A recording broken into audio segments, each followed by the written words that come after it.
berupaya untuk menggait generasi-generasi muda. Jadi kita dorong untuk menjadi penyelenggara. Tahankan Mbak Wiji, yang berat itu kan mempertahankan. Bahkan harus ditingkatkan. Kita sudah beberapa kali mendapatkan penghargaan.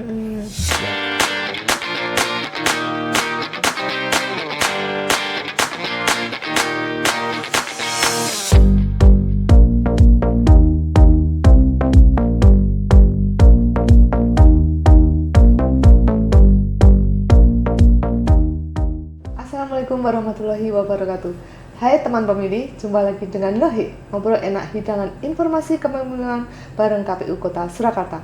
Kali ini kita kedatangan narasumber yang memiliki intensitas kesibukan sangat tinggi sekali. Jarang di kantor karena selalu menghadiri acara-acara penting. Bersama kita telah hadir Bapak Ketua KPU Kota Surakarta, Bapak Justinus Arya Arteswara. Selamat datang Pak. Ya Mbak Wiji, terima kasih Mbak Wiji. Sehat nih? Sehat dong. Sibuk sekali hari ini ya? Iya, baru Mbak. datang ya ini ya? Dari mana Pak? Dari Jakarta Mbak. Wah, acara apa Pak? Ya, memenuhi panggilan Polda Metro Jaya, memberikan keterangan. Oh, oke. Baik, teman pemilih, hari ini kita akan membahas terkait KPU nggak Pak ya? Bapak, Iya Mbak. bisa diceritakan nggak peran Bapak bisa langsung jadi ketua KPU di kepemiluan? Apa diawali dari apa gitu?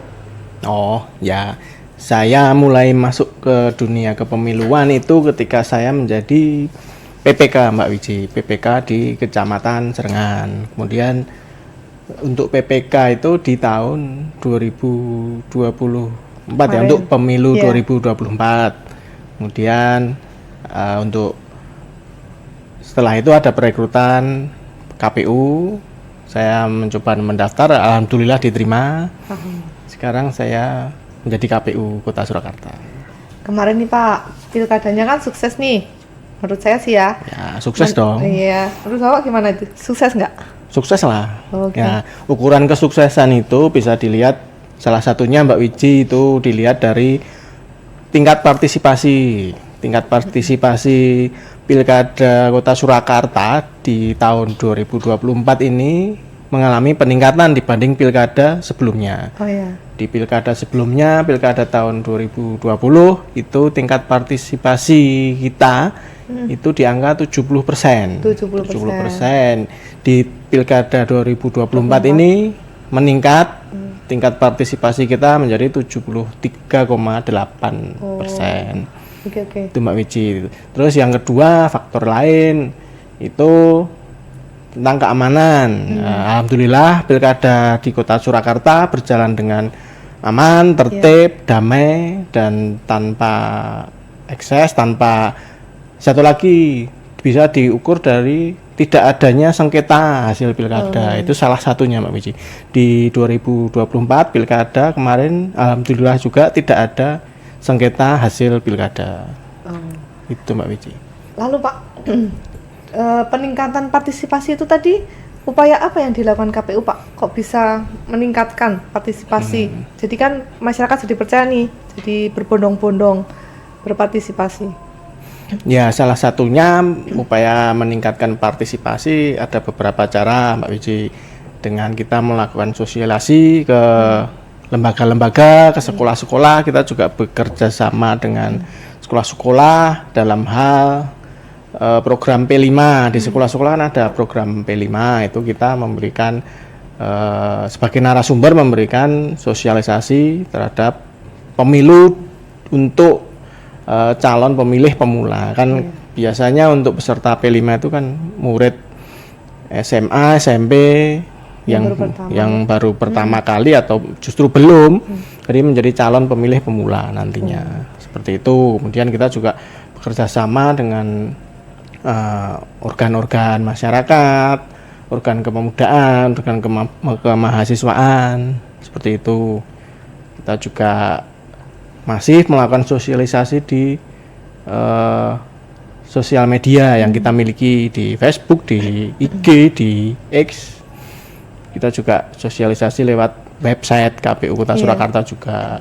Selain kita melakukan sosialisasi, kita juga dalam perekrutan badan ad hoc ya Mbak Wiji. Kita kan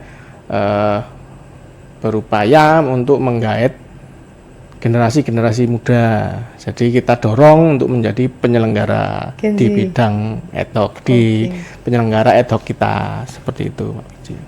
Kemarin banyak ya Pak yang dibutuhkan ad hoc-nya di KPU Kota Surakarta. Ya banyak untuk memenuhi kebutuhan badan ad hoc kita. Kemarin kita melakukan perekrutan dan alhamdulillah semuanya terpenuhi kebutuhan badan ad hoc kita, mulai dari PPK, PPS, KPPS, Pantarle, PAM TPS, lihat PPK dan PPS itu kita sudah terpenuhi semua. Nah, tadi Bapak sebutin Pantarlih ya. Pantarle ya. Nah, Pantarlih itu apa sih Pak tugasnya? Pantarle itu tugasnya melakukan pencocokan data pemilih yang kita kenal dengan coklit Mbak Wiji. Iya. Jadi data yang kita miliki, data pemilih itu kita lakukan pencocokan data pemilih. Jadi dengan cara door to door langsung datang ke rumah-rumah, melakukan pendataan.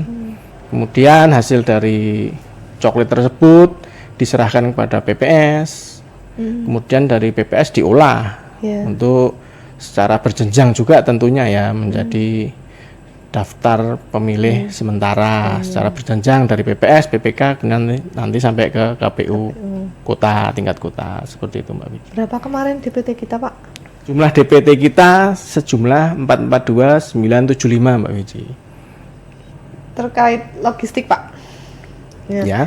Logistik itu gimana kemarin pengelolaan logistik di Pilkada?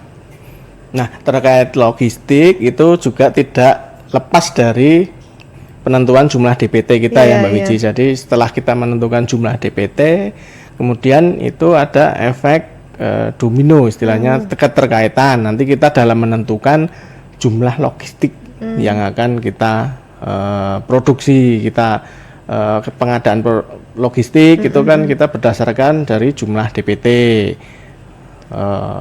Ya itu kita otomatis dari jumlah surat suara nanti kita sejumlah DPT plus 2,5% untuk cadangan ya. Itu Mbak Wiji. Dan kebutuhan-kebutuhan lain tentunya. Oh nggih.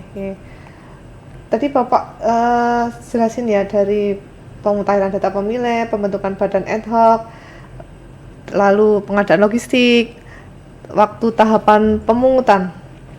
Bagaimana kemarin pemungutan di Pilkada di Surakarta kemarin? Sebelum kita bicara pemungutan ya Mbak Wiji, kita perlu ke tahapan sebelumnya, yaitu di tahapan pencalonan. Pencalonan kita ada untuk pencalonan perseorangan. Kebetulan di Kota Surakarta itu kemarin tidak ada pendaftar untuk calon perseorangan. Kemudian selain calon perseorangan juga pendaftaran calon yang diusung dari partai politik. Di Kota Surakarta ada 2 pasangan calon untuk pendaftaran calon wali kota dan wakil wali kota. Seperti itu Mbak Wiji. Setelah semua tahapan selesai kan Pak, biasanya kan dilakukan evaluasi nih. Menurut Bapak, hal apa sih yang perlu diperbaiki dari pelaksanaan, yang kurang lah dari kita pada pelaksanaan Pilkada kemarin? Ya. Secara umum untuk Pilkada kemarin kan berjalan lancar ya Mbak Wiji, lancar dan berjalan dengan sukses. Kita memperoleh beberapa kali penghargaan, itu harus dipertahankan Mbak Wiji. Yang berat itu kan mempertahankan, bahkan harus ditingkatkan. Kita sudah beberapa kali mendapatkan penghargaan. Antara lain kita memperoleh penghargaan terbaik pertama dalam penanganan tercepat untuk pelanggaran kode etik badan ad hoc. Kemudian kita juga memperoleh penghargaan terbaik pertama untuk jingle Pilkada 2024. Kemudian kita mendapatkan penghargaan untuk terbaik kedua dalam pengelolaan SPIP. Itu Mbak Wiji. Setelah tahapan berakhir nih Pak, masihkah ada tugas-tugas atau kewajiban yang harus dilakukan oleh KPU Kota Surakarta sampai nanti tahapan pemilihan selanjutnya? Ya, setelah tahapan Pilkada ini berakhir, KPU Kota Surakarta masih memiliki kewajiban untuk melakukan pemutakhiran data pemilih.